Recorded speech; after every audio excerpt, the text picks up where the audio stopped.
Every night for the past 7 weeks, villagers in the Catalan village of Albos have been protesting outside their local health centre. They're opposed to the closure of the out-of-hours service, meaning there's no emergency cover at night. But this is not an isolated case. It's symptomatic of an epidemic of health cuts across the region.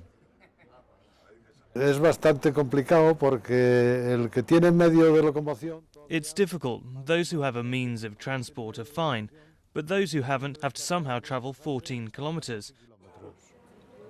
Luego, allí. And what's more, once they're there, they're queues for 3 or 4 hours.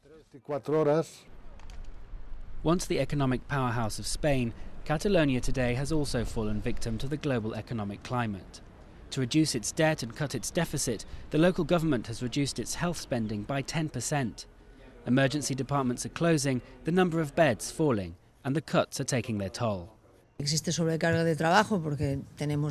backlog of work because we have less resources available, and it's creating a sense of anxiety, which is increasing the pressure on our work that is normally easy and just routine.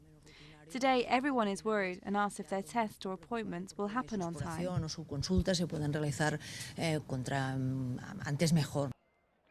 Antonio is suffering from bladder cancer. Every week he protests in front of the hospital in Barcelona. But for him, after 6 operations, this is not just about politics, it's also about survival. I'm not scared, I'm terrified. I don't want to die. My aim is to live until I'm 120, but if they continue to make these cuts, I won't get there. Perhaps I only have another 10 years left.